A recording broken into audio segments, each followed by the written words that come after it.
Hello and welcome to the Parent Survival Kit podcast turned Facebook Live today from surviving to thriving in your household. My name is Gene Schwalen, and to my left, as usual, is my beautiful bride, Dr. Sonia Schwalen, pediatric psychologist expert, nationally certified school psychologist. We also have a very special guest, times two. Dr. Lewis is with us also, and she is also a school psychologist, pediatric psychologist expert, nationally certified school psychologist as well. And then we also have Lee next to us. Yeah, I'm excited to be here. I am here for every podcast, but this is my first time being on the podcast. I'm usually on the other side of the camera helping produce this. And so since we were going live today, I've actually learned so much from this podcast by shooting it. And so I thought, hey, I'd love to be a guest on this thing because I'm a real parent with some real questions. That sounds good. So we got two dads up here who have lots of questions, and then we also have all of you out there watching. Please send us any questions you have as well, and we'll be answering those throughout this live Facebook Live. So first, I want to start out by talking a little bit about the podcast that we have every Wednesday, From Surviving to Thriving in Your Household. And when Dr. Schwellen and I decided to launch this podcast, we really wanted to talk about what are parents struggling with. There's all kinds of things out there, different households, different age groups and whatnot. We find ourselves sometimes surviving, and we really want to get everyone to thriving. And so check it out each week, each Wednesday. There's lots of great topics we go through. And now I want to turn to our expert psychologist. So we did have Dr. Smith supposed to be joining us today, but she had to miss, unfortunately. So we have Lee taking Dr. Smith's place. So I'm asking questions, not answering them, though, just to clarify. I like that clarification. I was going to say, you're an expert parent, so that works. Well, I appreciate that. So we talked about nationally certified school psychologists. What does that mean? What makes you different between a clinical psychologist? You know, that's a really good question. So the Nationally Certified School Psychologist, or the NCSP, is just one of the credentials that we have, but we're actually school psychologists by training. So there's different types of clinical psychologists out there. There's clinical psychologists, there's counseling psychologists, and school psychologists, but we're actually all able to practice clinical psychology. But being a school psychologist sets us apart, I think, in that we are trained to work with school-age children. So that's why the word school is in that word or that phrase, right? So school-age children across settings, we're able to work with kids and families. We can meet them in the school setting. We can do it in a clinic like at Next Steps. We can work with them in hospitals, community settings. Wherever you find kids, we're able to go work with them. The cool thing about the position or the training that we have is that we work with families quite frequently. So we're also pretty well trained in working with adults and linking systems of care. I think linking systems of care is a huge part of our passion for school psychology because we're able to make recommendations for kids in the school setting, link the home in the school setting, link what's going on in the hospital or the clinic, and help the school navigate the kids' needs.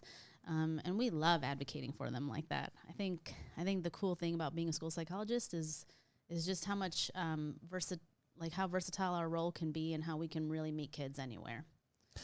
Well, that's awesome. And one thing I learned by being married to a expert school psychologist is that it takes a village to make a change with a kid, right? Yeah. So it's not just in the home setting. It can be school. It can be social. And so we're going to talk about some of those things today. So, Lee, I'm going to actually turn to you and let you ask the very first question. Awesome. So we got, because of our the podcast that's up on the two different YouTube pages, we've gotten some questions that have come in to the Parent Survival Kit YouTube page. And one of those, I immediately, as soon as I read it, I was like, oh, I can relate to this. So the question's this. I have two different children. In my case, it's three.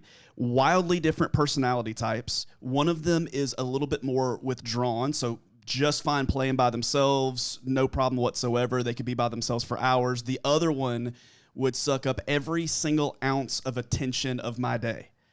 How do I balance that? Is it okay to let one have a little bit less time with me? Do I need to make sure I'm evening that out? In my case, I have three kids. I have one that would suck up every single ounce of time in my day, loves to be the center of attention. I have one that would have no problem playing in their room for 6 hours, and I have one that's somewhere in between. So how do you find the balance in that with different personality types?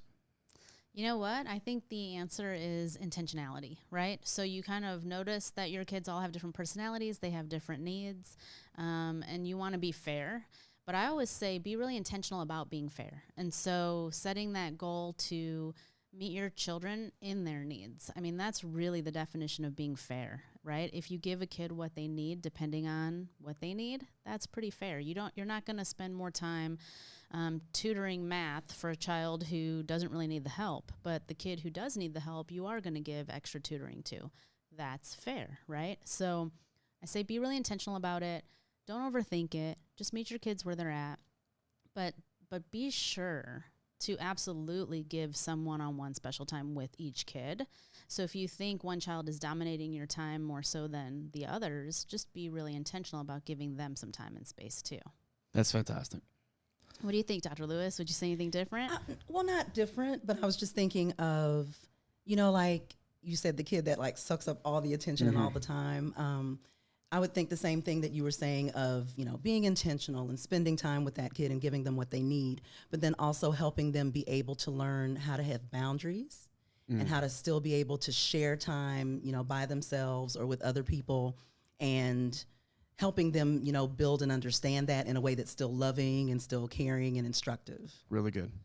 Yeah, that's kind of tough to navigate sometimes too, because sometimes, even in our situation, our 17-year-old, and he's a great kid and doesn't get in any trouble, not much of a social life. And so we can find ourselves at times with kids that may be more challenging as well based on some things they're going through. And so we give more attention to that child. And then we really just kind of overlook the other child because they are a good kid and whatnot. So we have to be intentional to make sure that we are spending special time with them as well, I think. Yep. And we also, we see that a lot. You guys see it in clinic, I'm sure, with, kids that need lots of help, and parents are really just devoting all their time to that one child, and other kids are being kind of left out a little bit. So what's some guidance there? Just be intentional again. I mean, it comes down to being intentional. I try to, package it up nicely so we can have some take-home points. If you don't remember anything about this conversation today, just remember intentional parenting is super effective. So just be intentional about it. Make sure you are spending that time with the kids and giving them what they need. I'm also going to go back to be intentional about your own self-care. I love saying that to parents, right? Self-care is really important because if you're not taking care of yourself, it's going to be really hard for you to take care of your family. And we want to move from just barely surviving to thriving. And one of the best ways to do that is to make sure you're getting what you need to. Great advice. We really appreciate that. So some other questions that we had, let me see. We had a question regarding with kids also, so having more than one kid. And one kid's like the older kid, typically, you don't love me anymore. You're giving all your attention to baby girl or baby boy. You don't ever want to spend time with me. You love her more than me. How do we kind of manage that with our children, especially the young ones? That's interesting. What do you think, Dr. Lewis? I've heard that story before, quite a few times, in fact.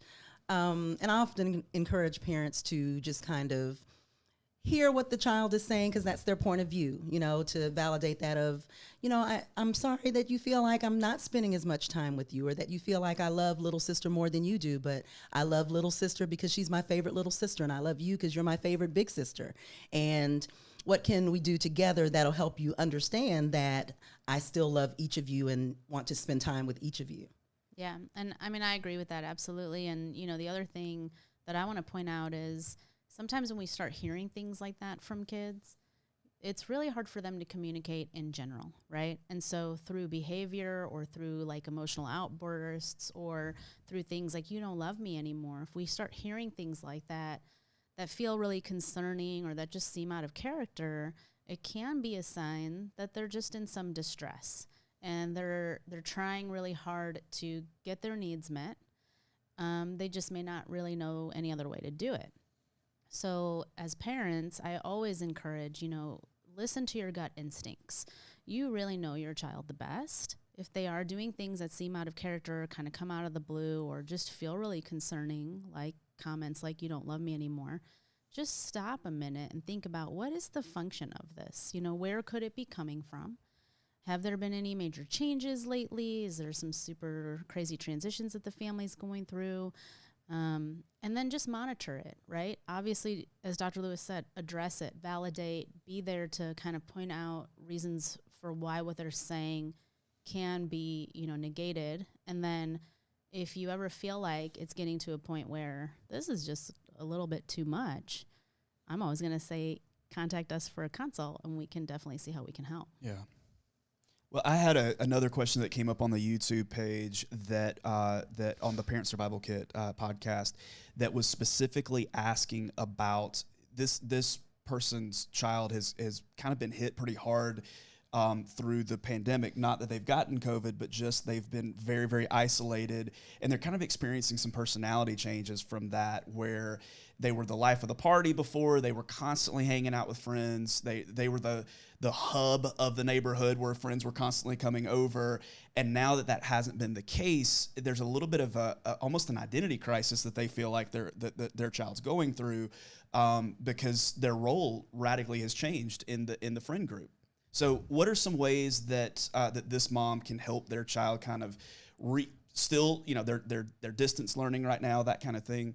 What are some ways this parent can help their child kind of reclaim their identity, but at the same time be in the world that we're in right now? That's tough. I hear that, and I kind of feel sad for that Yeah. kid. I mean, so first of all, the fact that this child's life has literally changed overnight, and he's adjusting to all of these things, is a really big deal for anyone, let alone a child. And so, as I was saying before, it's really hard for kids to put into words the way they're feeling or what they could be thinking. And so some of those behaviors that mom might be seeing, maybe being more isolated or withdrawn or whatever you mentioned, can be a part of just that adjustment response. So, open communication is always a huge one with parents and kids. Talking about like different suggestions for how to spend time and still get the most out of the situation. That mom may, come up with some creative ideas for the child to channel that social energy, but maybe in different ways. So instead of being the life of the neighborhood or the host of the party, maybe they are hosting some kind of service craft project and getting friends involved that way. So they're doing something good for other kids maybe who need it. Like an idea I have is holidays are coming. They might write some cards and send them to other kids that are, in the hospital or lonely or need some attention or love. So being a leader, but channeling that like leading personality in ways that make sense during a pandemic. That's fantastic. Yeah. Do you have anything you want to add? Yeah, I was just thinking of, whenever people go through something that is different or unusual, you have to figure out new ways to deal with it, right? And so every time, you have something that may be a crisis, you also have an opportunity to learn something and to grow, right? So that would be an opportunity for, you to talk to that teenager, talk to that kid and be like, okay, hey, so I know that you're missing your friends. Like, let's come up with a solution. Let's come up with some new way of having that same connection with them and spending time. So that might be like a group Zoom social hour with their friends, or if they're particular friends that they're close to, it may be, contacting that parent and, arranging a play date, for those kids and, with appropriate social distancing and responsible activities.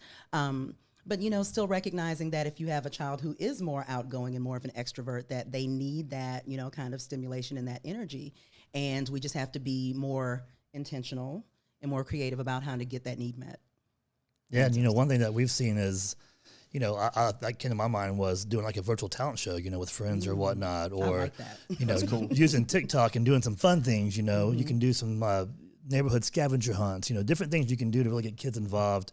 We did one in our neighborhood. People were hanging pictures up and whatnot in their windows and just, making things fun. We talked about it in one of our previous podcasts just recently about the holidays, keep the change, which came from the movie Home Alone. Keep the change, you filthy animal. It's one of my favorite quotes. I had to say it again, but but it's like this time of year right now is a lot different. It's a lot different for our family. Like usually we go and do some really fun things. We go stay at the Gaylord and do the ice sculptures and all those things. And our kids are used to that. It's a tradition in our house. And some of those things have to change. We're not doing it this year. So we got to keep the change, but we got to find other things that can be fun and different that still allows us to, to do the things we want to do in different ways, but still be safe at the same time. So that's awesome. All right, I got one more question that this is a screen time question, so we're shifting just a little bit. Okay. And you have some fantastic podcasts covering screen time. So I'm sure that there'll be an amazing answer here, but if anybody wants to dig deeper, go check out those podcasts, because those were fantastic on keeping kids safe on the internet, on just developing good screen habits, that kind of stuff. That's been one of the ways it's actually that this podcast has affected our home the most. Is we have done a great job since getting some great advice from you guys on kind of monitoring screens, that kind of thing, making sure that all our kids, when it's bedtime, their phones or their not phones, their different Devices. electronic devices Yeah. are plugged in downstairs. So they're not on those late into the evening or whatever. But one of the questions that we got was, they have a child who spends just an exorbitant amount of time on screens. And 8-10 hours a day sometimes is what this parent said. And any type of dialing back at this point is met with a lot of resistance. And so they've kind of given up the fight on this one and got inspired by something you guys said. And so asked the question, how do I begin to do this now? Because I let this go way, way too far. How do we dial this back at this point? Okay. Wow. I mean, that's a really long time on screens Yes. per day. So, first I want to start with just giving a little bit of an overview of why this is so concerning. There are brain imaging studies right now that are out there that confirm that when you look at a child's brain who is addicted to devices and technology, they look exactly the same as an adult brain who's addicted to heroin. Okay, so those brain imaging studies are very concerning. The difficulty with even making changes to access right now in this particular case is it sounds almost like every other case like this that I've heard. So it's pretty normal, unfortunately, that we're seeing this more and more with kiddos these days. We know that, being on screens for just way too long during the day can lead to depression, anxiety, increased rates of just mental health illnesses altogether. We also know that isolation, withdrawal, and all of those really cheat a child out of opportunities for face-to-face social interaction and proper social development. So there's a lot of things, that are really at stake here when it comes to this much device use. And then we get concerned about technology addiction. And so internet gaming disorder is like kind of one of those terms that is a umbrella term for exactly what I'm talking about. It's really any device, right? So any type of screen time that goes beyond, 1 to 2 hours, which is the American Academy of Pediatrics recommendation, can really lead to technology addiction. And so addiction is defined really as, is it interfering with daily functioning? Is it pretty much the priority in someone's life to the point where they're sacrificing just basic things, so they're maybe not even eating enough, or they're not getting enough sleep, they're foregoing their interpersonal relationships, and like the trickle-down effect is just immense, right? So I want to just give that overview if you're tuning in for the first time and hearing about technology addiction. But in this situation, pulling that device away from the child just cold turkey is literally like asking an addict to quit cold turkey. Okay, so it would be very difficult, very emotionally troubling for the child, and not recommended.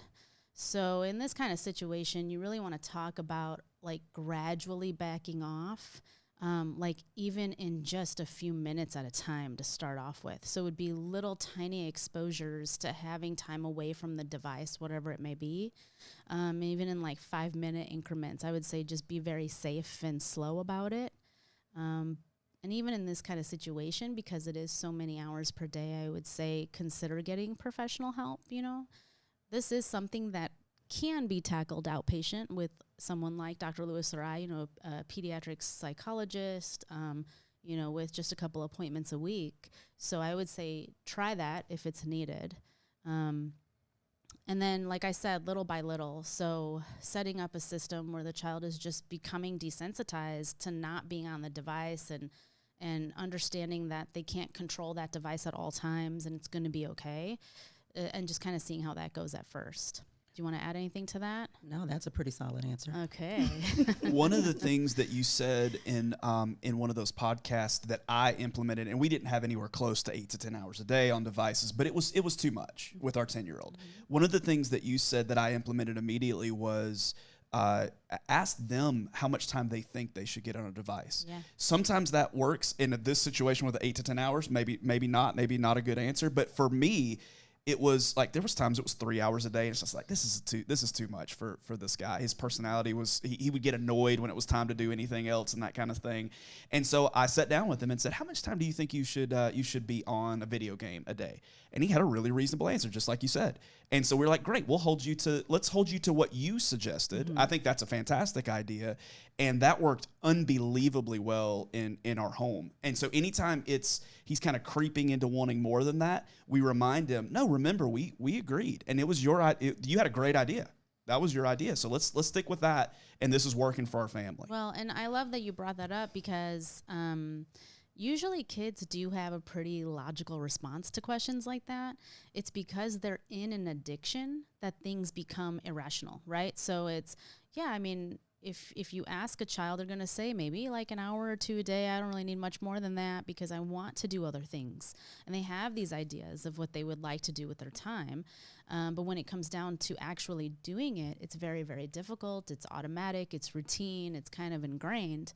And so that's where they need the help. If they could do this all on their own, they would have done it by now, right? Mm-hmm. And so I love that you brought that example up. You know, and the other example you brought up was just setting house rules, that devices don't need to be going to bed with you at night. There's no reason to sleep with your phone.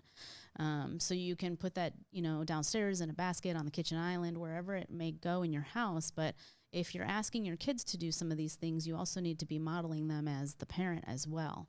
And so those are examples we've talked about on previous podcasts of, you know, what kind of message do you think it's sending when your child is coming and asking you a question, but you've got your phone in your hand, you're reading email, and you're hardly giving them the time of day.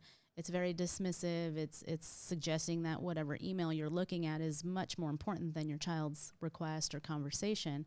And so then they get the message that this is how we should just all spend our time. So it's like a big overhaul usually for a family to have to look at some of this stuff. But I recommend that if you're going to be asking your child to do certain things, that you should be looking at your own practices and behaviors too. Yeah, and just to add to that, I mean, this is Real Talk, right? Real Talk Live. Mm-hmm. So for parents, a lot of parents that are working from home these days, kids are at home, it's tough. I mean, my 8-year-old, when she was 1.5 all the way till she was 4, she was at home with me 5 days a week. I worked from home always. And so I found myself at times, you know, putting her in front of a movie when I had to get something done, had to make a call. And it's even more addicting now because there's more screens. It's more the norm these days to be on a screen. So having those, you know, having the device-free zones in your house, device-free times in your house, and then being really intentional as a parent. So one thing that we've done before Dr. Sweat and I got married, I would most of the time eat dinner with my kids, watch a movie or a show, and we'd have fun. It was good bonding time. But one thing that I found after being married to a pediatric expert psychologist is that, you know, that's not always the best thing to do because then they don't learn how to really, you know, have conversations at the dinner table and whatnot. So we learned how to play some games. We play like a game called Interview and whatnot in the car instead of like putting on music all the time or doing some screens and whatnot. We play games like the alphabet game, finding the letters, you know, as you drive along and whatnot. So there's a lot of things we can do as parents, but it takes that intentionality you mentioned earlier. And it takes a lot of just continual, just trying to find ways to be, you know, creative in ways. Yeah. I thought about something else in you guys having the conversation about how much time kids spend, especially because there's so many more of us that are spending more time on screens or at home. I think it makes sense to think about what were the things that you learned to do when you were a kid, when you were with your parents, because we didn't have, you know, video games and as much of the, you know, screen time stuff as the kids do now. And they have less experience and less variety in the activities that they engage in, right? Because, you know, the games and the movies and the cartoons are all on the screens and the laptops and the tablets. And so just kind of thinking about the things that really enriched your life as a kid that you enjoyed doing with your parents, that made memories and traditions that, you know, we don't think about anymore. And so those are good things to kind of substitute for all of that time that they may be spending all alone by themselves with a device. No, and I love that you brought that up because I 100% second that in terms of just giving parents a place to start, especially Lee, like the example that you just brought up with that family struggling with a kid on 8 to 10 hours of device time. Is again, be intentional. We're going to come back to this. I'm so happy we started with that. It's like the theme for today, for setting a schedule up, or saying, you know, now we're going to create new family traditions, and just and give your child something to do intentionally when they're not on the device, so that they can just cope with the fact that they don't have it for that few minutes. That's going to be really helpful. Yeah, and we sit in our 3-year-old just watching cartoons for 30 minutes. You know, you turn it off, and he's like. And he's not having it. I mean, you see behavioral changes, and that's only 30 minutes of screen time, you know. And it made me think of, you know, some things in the past, some things we do with our kids still to this day is, you know, we like to make forts. We get chairs and blankets and pillows, and we stack things up. And everyone's doing Amazon these days. You get all these free boxes. You can make forks out of these boxes, right? That's awesome. So just utilize. And hot lava. Don't fall in Yeah, lava. the floor is lava. Yeah, absolutely. So That's one of the things I almost look at it as an honor that I get to introduce my kids to some of the stuff that I grew up with. So I love that suggestion too. Like I like taking my 10-year-old son and my 5-year-old son camping for my 5-year-old's the first time a few months ago, and he was pumped out of his brain to do this, and and it threw me back to the first time I got to do that about the same age, and there was no screens anywhere in sight because first of all we were a place that you couldn't get internet access anyway, and it didn't even come up. Like they were pumped to do the stuff that we were doing. So that was a neat just to kind of see. Yes, we can step away from this stuff for days, and it wasn't even something that they were desiring to get back to. yeah, I mean, when I was growing up, I mean, it was, you know, my mom had to make me come in when the lights, you know, when the street lights went out. So what we've done, I mean, I put a water bottle on Lily's bike, and, you know, she's riding around. It sounds like a motorcycle. And before you knew it, within about 30 minutes, the whole entire neighborhood was doing it. You know, everyone had their motorcycles, you know, going, you know, just fun things like that, just being creative. I love it. Well, and what you said, Lee, too, I want to just like back that up in terms of kids don't even ask for devices. Like after they've fully detoxed from it, they don't even really want it anymore. And I can't tell you how many times I've heard that with teenagers too, where they're like, yeah, being unplugged is way better than being constantly concerned about how many likes I got or who posted what or if someone responded. They prefer it after a while. Yeah. Yeah, and I was gonna say it's more active. You know, like TV and movies and all of that stuff. It's a fake reality. It's something that you're passive and you're just sitting there and you're just absorbing it, right?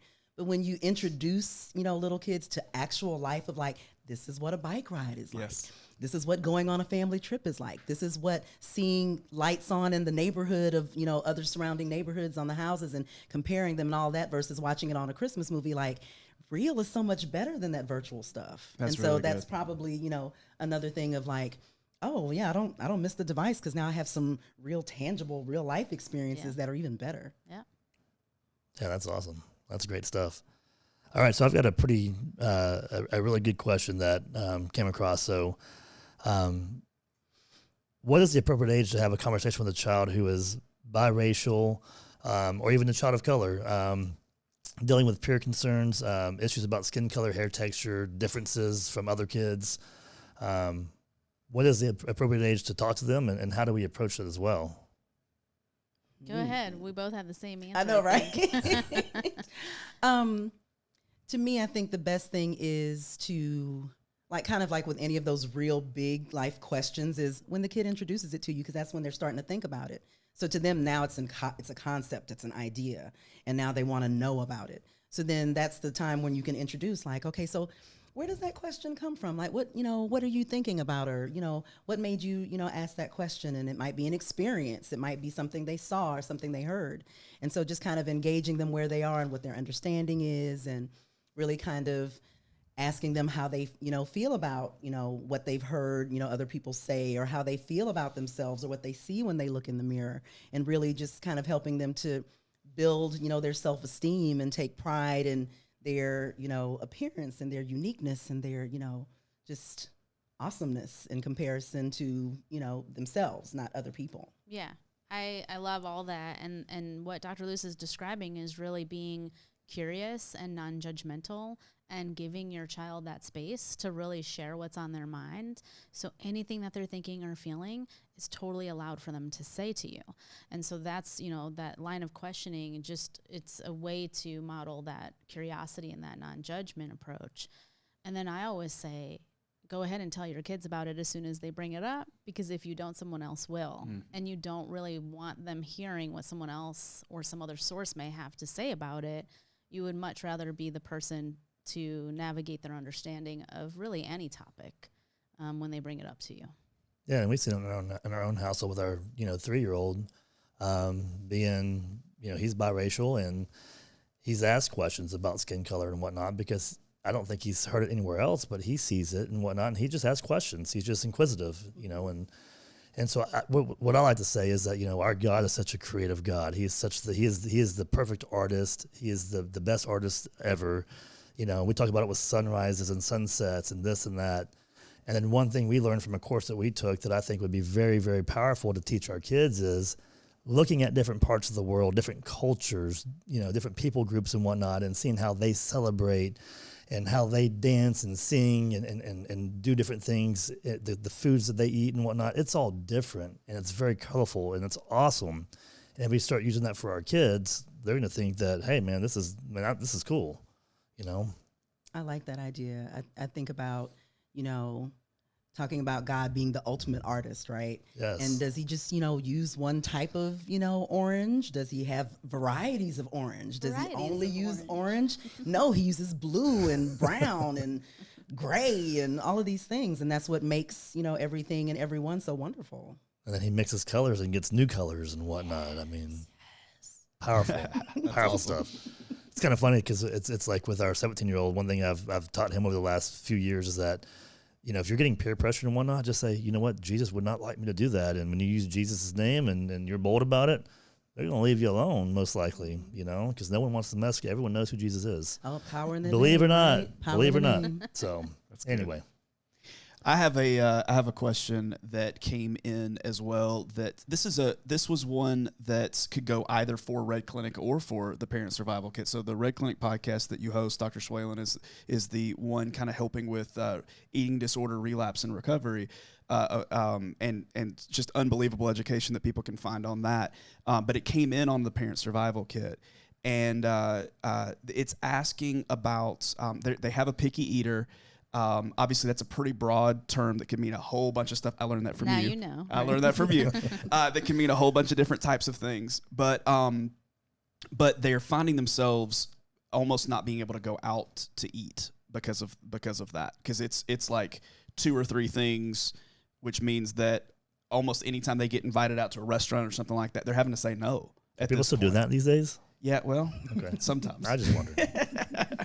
So that when those kinds of things start happening, when picky eating gets to the point where it's interfering with family practices, daily functioning, just things that people should be able to go and do on a regular basis, that's when I say this is a concern. Yeah. It's definitely something we need to look deeper into and find out if there's something that we need to do in order to intervene before it turns into more. Okay. So, I've seen it many times with picky eating, disordered eating disorders, where it really affects the whole family. The family is, maybe not ever sitting down at the table anymore because it's just too stressful to deal with it. Maybe it's easier to allow the child to eat in front of a screen because at least they're eating. And if that's what it takes, I'll take it. I mean, I've come across parents that are in that situation at this point. They're not going out to eat anymore. They're not engaging in social outings or gatherings because of that very reason. And there may even be tension, in the household because of it. Maybe the siblings are annoyed because we can never go out, or the parents are fighting over it because they just can never agree on the approach to take. Or everyone's eating chicken nuggets and mac and cheese, and everyone's tired And of it now except for the everyone, one. right? Now everyone has picky You don't want to eating. make 5 different types of meals, right? Well, most families are making 5 different types of meals. By the time they come to me for picky eating, the mom or the dad is a short order chef, and everyone has their own menu that they're ordering every night. So that's actually much more common than not. And it's exhausting, it's tiring. And so I put all of that out there because for whoever asked that question, I want you to really ask yourselves, are these the types of things that are happening And if so, I want you to call us and get in for an assessment. Well, and one thing that I want to mention as well, and I know this now as a dad. I wish I would have known a lot of these things way before as a dad. But we have an episode called the Check It for the Neck Up, getting that free assessment and whatnot. So the longer you wait, the worse it gets and the harder it is to go back and get things fixed. And especially if you have insurance and whatnot, if you feel there's a concern at all, why not go get a checkup from the neck up? Just see what's going on. It's not, your kid's not gonna be strapped down to a table and these things. It's a whole lot easier than going to the actual pediatrician, because when kids see that bed with that paper and whatnot, And the white coat. the white coats and They're gonna whatnot, give me a shot. Yep. absolutely. That's what I do. Kids are more terrified than going to the pediatrician than they are going to see one of our psychologists. One of the first things we tell kids too is, yeah, I'm a doctor, but I'm not the kind of doctor that's going to give you any shots. Don't worry. And they usually go, Yes, instant it's- love, right? Yeah. But I mean, that's important. You can do that, on a yearly basis. I mean, why not? You're taking your kids to the pediatrician yearly for their checkup. If there's concerns at all or any questions, use it. I have a follow-up question to the question Yeah, that go came for in, it. and this is my question. Okay. So what are some ways to try to avoid that initially, where maybe it's the hardest thing in the world sometimes is to introduce your kids to new foods, and I found that I did it better. I've become a better parent as I've been a parent. So we did it not as good with my 10-year-old. I'm a better parent to my 5-year-old than I am my 10-year-old. That's just the nature of it. So unfair. It is unfair. But what are some ways to try to avoid that to begin with? I love this question. Good wheels turning. Lee. Awesome. So I want to first and foremost, again, like piggyback off of what you did, is just completely normalize how hard it is to feed our kids. Okay, because it really is. Yes. Moms, especially if they have been pregnant, they know that from the very beginning, even before conception, they're thinking about what's going into their body, because inevitably that's the environment that's going to feed their child. And then every moment while they're pregnant, they're thinking about what they're eating, what they're not eating, what kind of vitamins they need to be taking. So it's like this constant concern even before the child arrives. Well, then when the kid's born, then they say, well, my kid loves this food because that's all I would eat. Yeah, right? Like they link what I've heard mom that. ate to what Yes. the child's Yeah. preferences are. And then there's even more concern with, is my baby going to latch? Did they feed enough? How do I know how much they're getting? And unfortunately, a lot of moms get so anxious, they get so in their head that they interfere sometimes with just a natural feeding process, and believe, for whatever reasons, there are issues with that, and may move to formula and bottle feeding just because it helps their anxiety to where they can see how many ounces the baby is getting and they don't have to worry about it. So it's very difficult to feed a child from the very beginning. And then, for dads, I hear all the time, well, I don't know what to give them. And what do you want me to give them? Like they can't even think through what to feed their own child. So they're looking to the mom or the other parent for help with that as well. Well, and the funny thing is, you said you were a lot better with your 5-year-old than your 10-year-old. Because with your 10-year-old, you're so concerned about it as a mom or dad that they're actually eating and whatnot. With your 5-year-old, like, hey man, you're eating that or you're not eating at all. I mean, bottom line. So let's be real. That's very That's true. right. Your distress tolerance improves as you get more practice with parenting. So in the beginning, it is very difficult for any new parent. Okay, but what we don't realize sometimes is that it's very normal for babies and toddlers as they're progressing through the stages. So they go from, being bottle fed to then moving to purees, and then from purees to more solid foods. So in those stages, it's so normal for them to make faces or pretend, feel like, oh my gosh, did they just choke? Like what just happened? Or they're coughing, or they got some hives. Now they're allergic to this. And do I go towards it again or not? That's all really normal stuff. And babies make faces when they try new foods. They're going to do it over several exposures usually before they get used to it, because it's a brand new foreign texture and sensation, right? That's going into their mouth. And the mouth is real sensitive too. We feel everything, we taste everything. I mean, when you have a toothache, like it bothers you until you get it resolved. So moms and dads sometimes get super anxious about that. Like my baby's making a face, or they gagged, or they got some hives, so I have to eliminate that from the diet like immediately. And it's very scary for them. So one of the best things to do is don't overthink it, like just expose your child over and over and over again until you truly have enough data to determine that this is really a food the child doesn't want. And listen to your child's cues, because this is such a big thing where parents and grandparents will do everything they can to like make the airplane go in so many loops just so the kid will take another bite. And your child at 8-10 months old, if they're not hungry and they're done, they're going to turn their head. And when they do, it's very subtle, but they're giving you the message that they're listening to their body. They are in tune with what they need. It's really cool because kids kind of come out telling us what they need. We just have to pay attention, be curious, non-judgmental, and take their cues, and don't get too in your head about it. Well, that reminds me also, just with the airplane, and one more bite, clean your plate. You taught me that by doing that, you're teaching your kid's body and brain to go against what's natural, and that creates an even bigger problem down the road potentially. Right.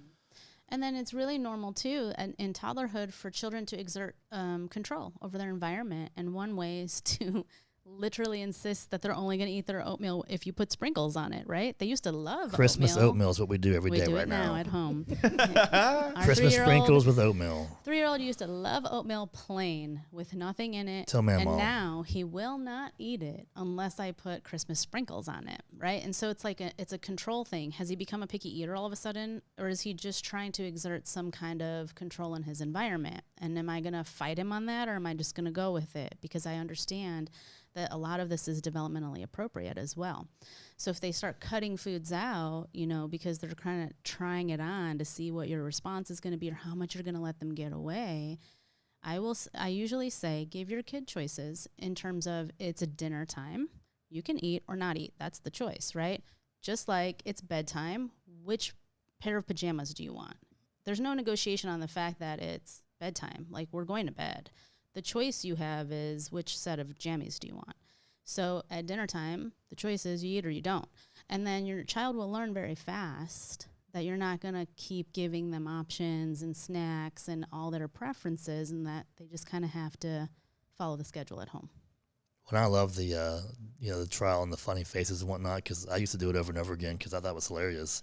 So my kids would pretty much eat anything because they'd have to eat it like 3 or 4 times at least because I wanted that face. Because you were entertained by the face. That's and then they fantastic. stopped doing it, and I'm like, okay, I need something different, right? Need something different.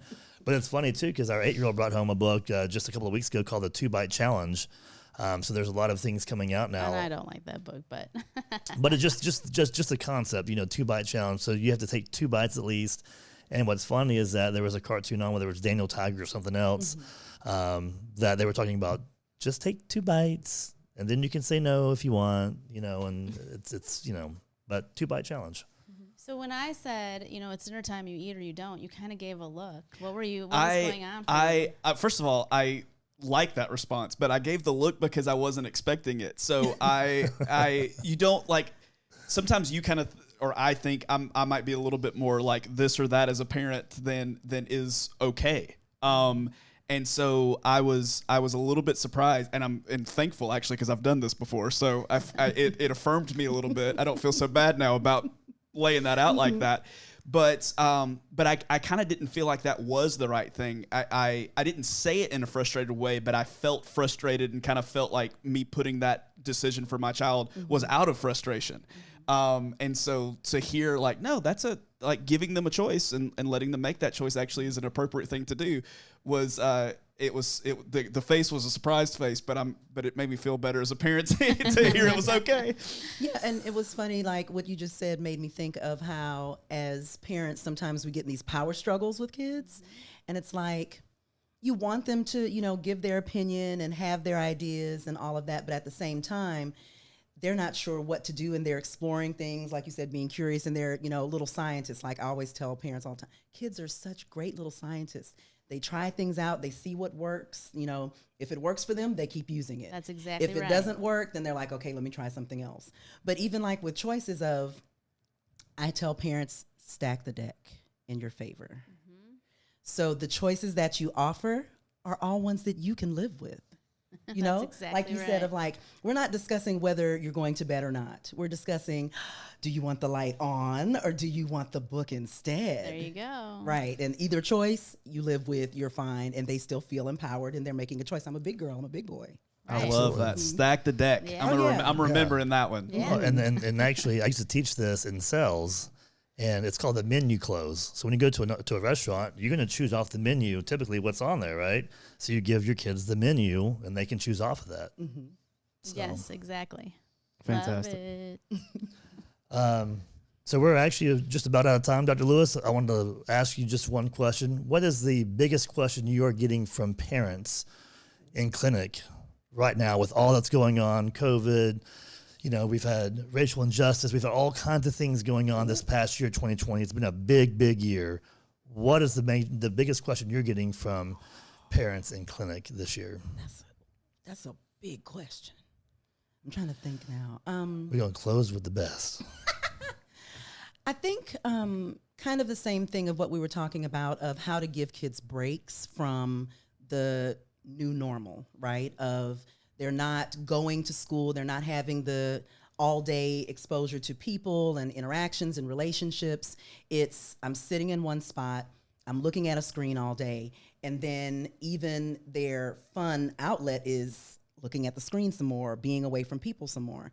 And so just kind of talking that through with parents of, okay, so if your kid's quote unquote work day and being in school is online, then let's make it really interesting and really varied in what we do when we're not at work. Like we have that home, life balance. The work-life balance that adults have now.